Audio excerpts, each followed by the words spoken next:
Maayong buntag kaninyong tanan. Ang ganda ng panahon dito ngayon sa amin. Maaraw pero sinasabi ko po sa inyo ang lamig sa labas. Kahit ganyan lang yan kaganda, no? Ganda tingnan dito sa loob ng bahay lang. Ang ganda. Gusto ko magsuot ngayon ng, ano naman, hindi makapal yung suot mo. Pero nako, Diyos ko Lord, paglabas mo, sobrang lamig. Kaya hindi pwede pang magsuot ng mga maninipis dahil hindi pa tapos ang winter, no? Pero malapit-lapit na din. Ilang weeks na lang. Konting tiis na lang. Malapit na matapos ang buwan na to.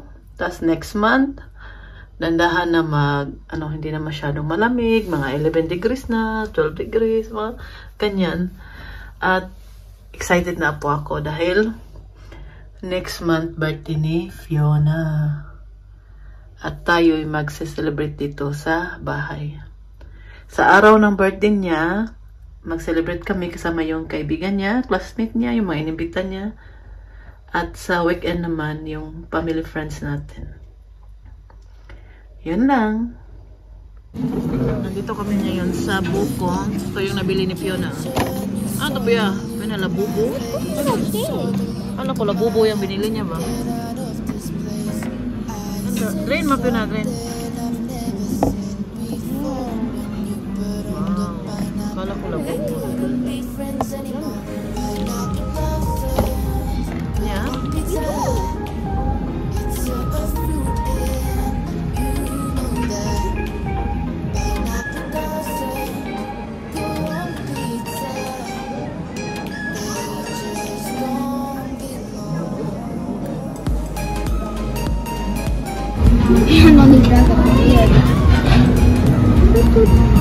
Water.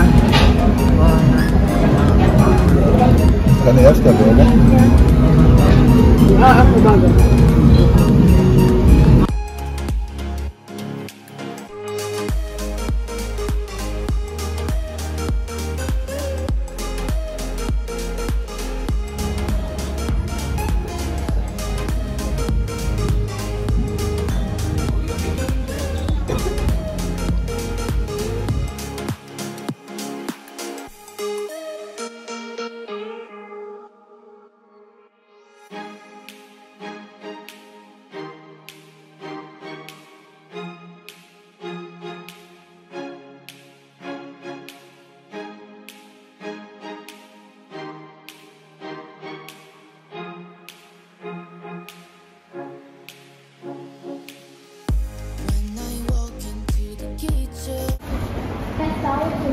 Parang may bayad to. Pwede ba ito mag-rent siya?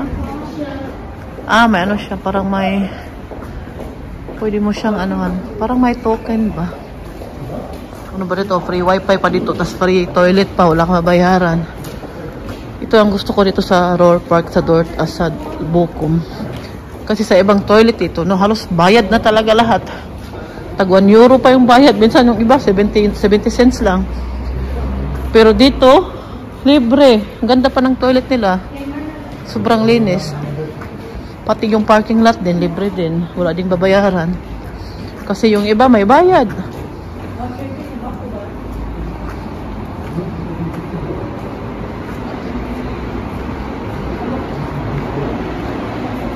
Naalala ko noon, maliit pa yung mga anak ko. Dito talaga kami namimili ng regalo. Palagi. Diyan sa taas. Ngayon, malaki na sila. Wala nang laruan.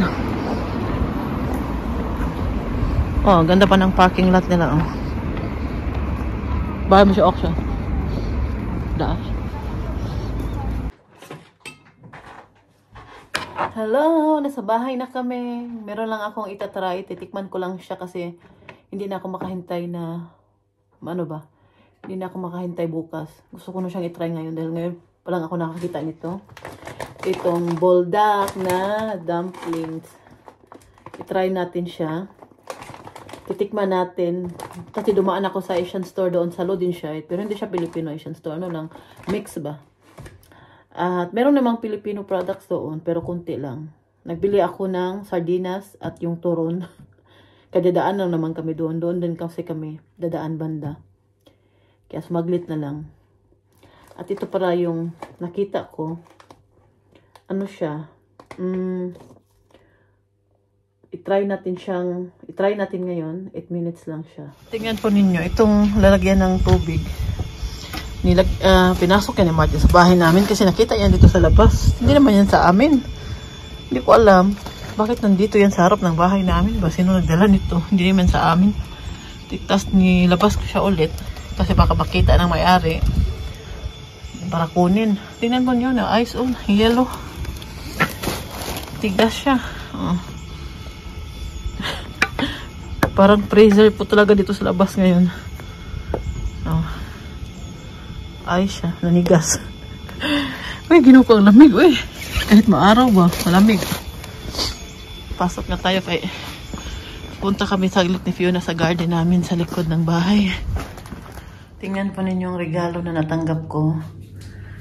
Ang ganda ng bulaklak. Tingnan po ninyo. Red na red. Tara, ito pa. Ito binigay ni Martin to sa akin. Ewan ko ba pag si Martin magbigay ng bulaklak, gusto talaga niya yung mga ganito. Yung may mga dekorasyon ba? Ewan ko, napapansin ko lang sa kanya kasi hindi lang isang beses niya yan ginawa. Kundi ilang beses na. Ito yung bag na sinasabi ko po sa inyo na regalo ni Martin at ito din. Ang laman po nitong Chanel na to ay perfume. Ipakita ko po sa inyo. Bubuksan na natin tong box na to. Anong laman ito? Yan ay regalo ko. Ito talaga yung nagustuhan ko. Oh, tingnan po ninyo. Pwede mo po siyang gawing pendant. Tinignan ko sa TikTok ba kung ano ginawa nila dito sa ano na to. Ginawa nilang pendant. Oh, di ba ang ganda? Hindi lang yan basa-basa ha kasi galing talaga yan sa channel na no. Doon ko talaga mismo sa online mag-order sa channel mismo na website. Doon ka talaga mag-order. Dahil makakatanggap ka ng ganito. Yan. Iwan ko lang kung available pa siya ngayon. Tingnan lang po ninyo. Kasi hindi ako sigurado. Baka sa Valentine's Day lang nila yan. Kasi nga regalo to ni Martin, no?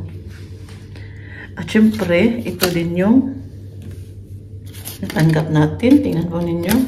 Ito po yung perfume. Isa po ito sana natanggap natin. Pili ka lang kasi piliin ka nila kung ano yung gusto mo. Dalawang free na ibibigay nila ba ito yung pinili ko. Ito naman yung isa. Yan o. Ito yung maliit na lipstick. Sobrang liit po nito. Ipakita ko po sa inyo ha. Pero hindi ko siya gagamitin dahil nga iregalo ko to siya. Ipamamigay ko yan sa ano. Yung mga natatanggap ko ng mga libre sa online store pa nag-order ako ng perfume or namimili ako ng perfume or na iniipon ko kasi siya, pinapadami ko siya para ibibigay ko. Meron akong plano. Abangan lang ninyo yung plano ko. Yan siya. Diba? Kahit maliit lang yan, pero isang spray lang. Sobrang ano na. Sobrang tamang-tama na yung isang spray. Sobrang bago na kasi yan. At bubuksan na natin tong isang ito. Yung laman itong box na to. Yan po siya. Yung laman niya. Ang laman po niya ay perfume din. Pakita ko po sa inyo. Ito po siya. Yan po isa sa paborito kong perfume sa channel. Naka-try na po ako niya noon. Pero naubos na. Sobrang bango din yan. I-try po ninyo. Sa mga mahilig sa perfume at sa mga nagkukulik ng perfume, i-try nyo po. Try nyo po to. Basta kung sa channel online ka mag-order, parang wala silang sale eh.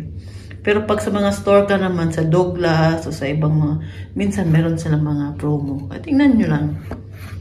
Pero ako kasi pag pag sa mamili ka ng perfume, mas gusto ko kasi dito sa channel talaga bibili kayo. May mga ganyan sila, oh. Oh, diba ang cute ng libre. Libre lang yan, binigay lang yan. Pati itong ano na yan, oh. Tadan, yan ang natanggap ko nung, at saka itong bag na to. Sobrang ganda po nito. Tingnan po nyo, red na red. Meron na naman tayong bagong gagamitin.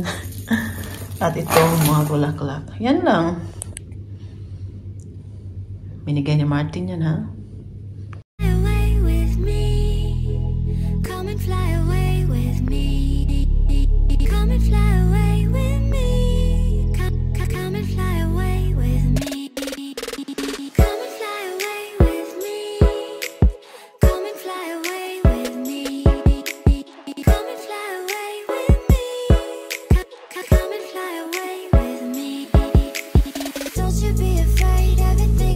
Oh, ginamit ko na sa labas. Nasa labas ako ngayon. Ang ganda tingnan, no? Puntahan ko na si Fiona.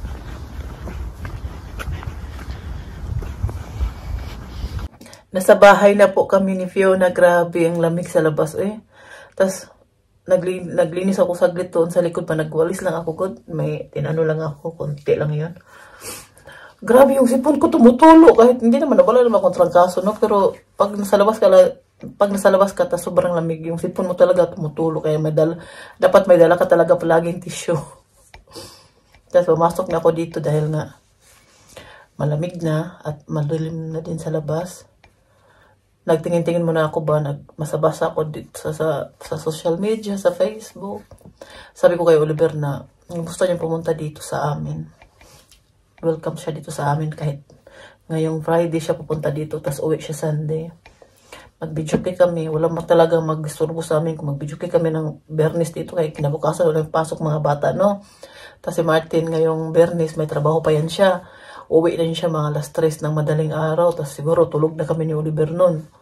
Kaya kung may oras lang si Oliver, pwede siya pumunta dito sa amin. Para naman maano yung problema niya, yung mga pinagdaanan niya ngayon, maano ba? Kasi minsan kasi, maganda din kasi pag lumalabas tayo, pumunta tayo sa yung kaibigan natin, may ilabas natin yung ating nasa loob natin, yung mga hinanakit natin, yung mga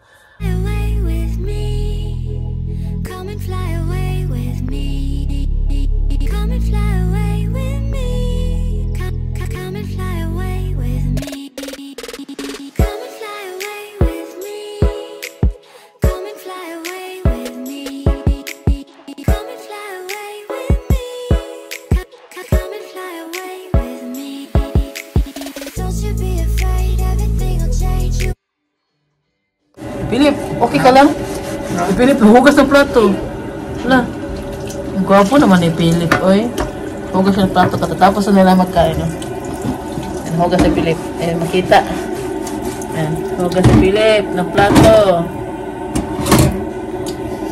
Pero ano lang, ilalagay ko yan sa dishwasher. Tinanggal lang yan yung mga ano ba yung dumi ng plato ba. Haba na ng buhok. Sabi ko magpagupit na. Ayaw pa niya. Hindi mo mapilit. Kaya ayaw man. Pero may darating din yung panahon na magsabi yan na pag mainis na yan siya dahil disturbo nga dito sa mata niya. Pag nagsabi na yan siya na pagupit na ako yan. Dadalhin talaga sa parlor. So yan, hindi na makita ang kagwapo. Kaya takpan na sa buhok.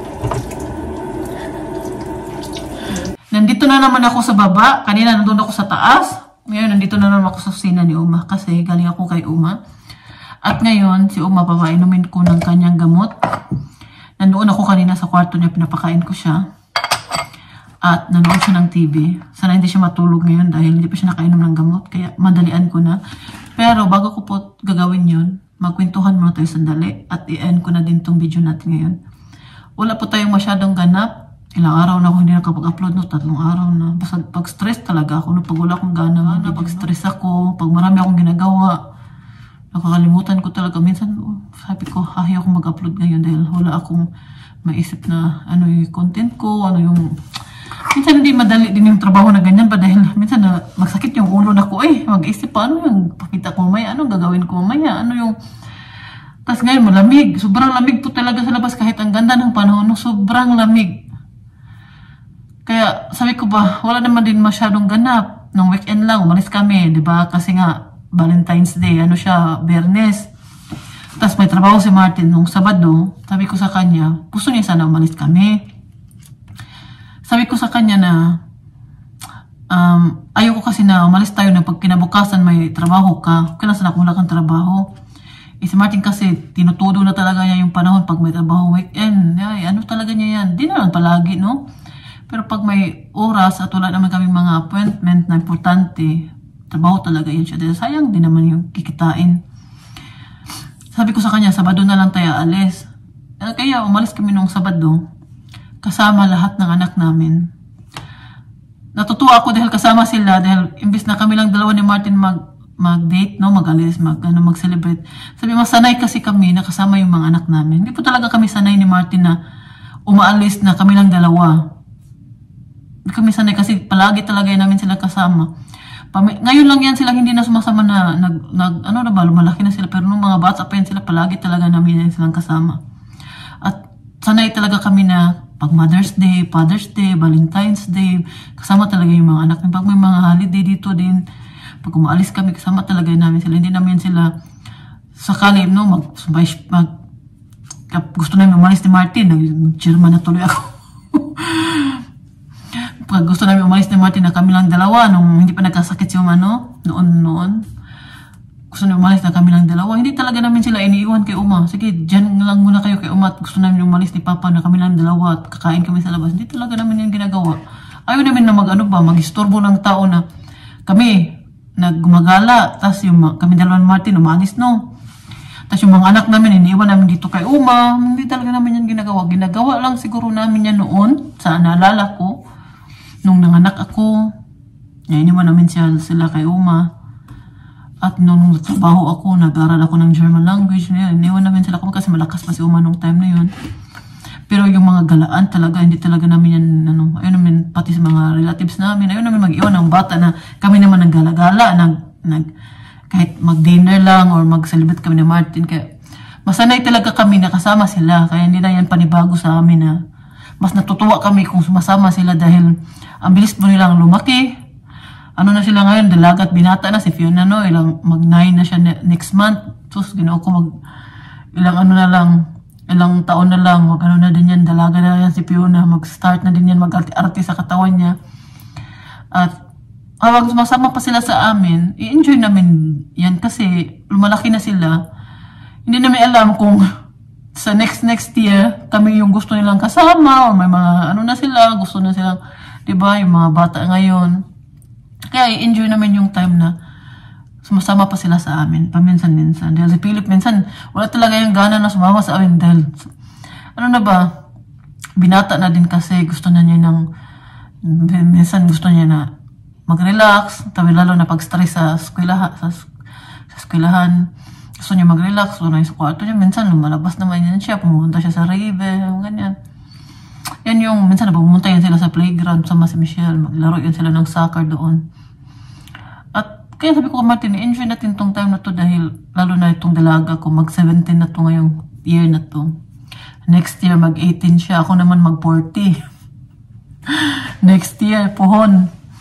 Kaya sabi ko ba na, ang bilis ng panahon, kasi pag 18 ng mga bata dito, mag-start na yun na, independent na sila. Pwede na sila tumira sa apartment, kung kaya na nila magbayad, magtrabaho, mag-house building na sila, pwede sila mag-aral ng college, mga ganyan ba, kaya enjoy talaga natin yung time na kasama natin yung mga anak natin na nasa puder pa natin sila dahil mambilis lang ng panahon ngayon. Diyos ko, hindi ko akalain si Fiona, parang kahapon lang, baby pa yan ngayon, ang laki na.